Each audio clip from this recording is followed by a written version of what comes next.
लोकसभा निवडणुकांची घोषणा देशामध्ये 19 एप्रिल ते 1 जून दरम्यान 7 टप्प्यांमध्ये होणार मतदान। 4 जूनला लोकसभा निवडणुकांचा निकाल लागणार। आचारसंहिता देशभरात लागू।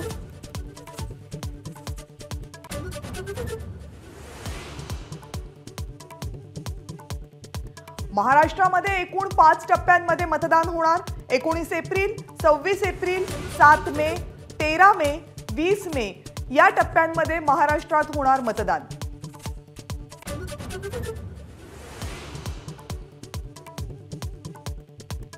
वीस मेला मुंबईसह MMR रिजनमध्ये होणार मतदान। मुंबईच्या 6 मतदारसंघांसह ठाणे, कल्याण, पालघर आणि भिवंडीतही 20 मेला मतदान।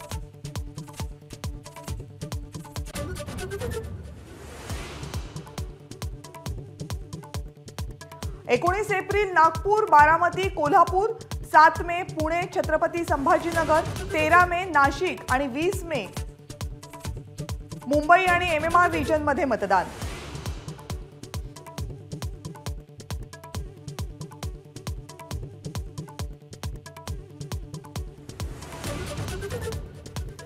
निवडणुकांचा प्रचार करताना मर्यादा ओलांडू नका, दिशाभूल करणाऱ्या जाहिराती रोखा, केंद्रीय निवडणूक आयोगाचे पक्षांना आदेश।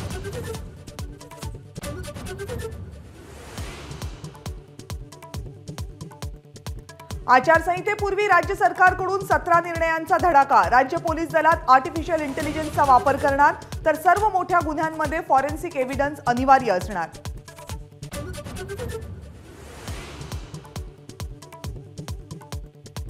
ठाकरे गटात अनेक नेते नाराज, येत्या सोमवारी मोठा राजकीय भूकंप। शिवसेनेचे आमदार संजय शिरसाट यांचा दावा।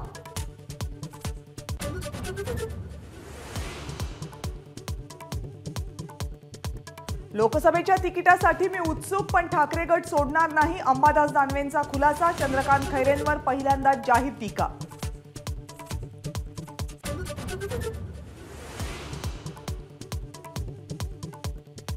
शाहू महाराजांचा सन्मान ठेवून कोल्हापूर लोकसभेची जागा काँग्रेसला दिली, तर त्या बदल्यात सांगलीतून ठाकरे गटाचा उमेदवार असेल, संजय राऊत यांची माहिती।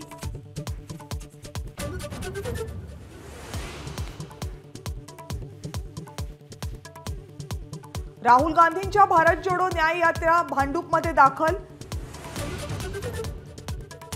यात्रेच्या समारोपावेळी प्रियंका गांधीही यात्रेमध्ये सहभागी।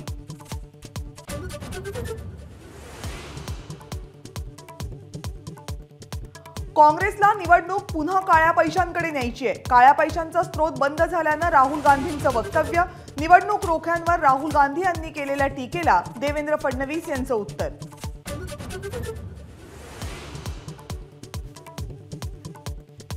शेतकऱ्यांसाठी दिलासाची बातमी। प्रशांत महासागरातील एल निनोचा प्रभाव कमी होण्याची शक्यता।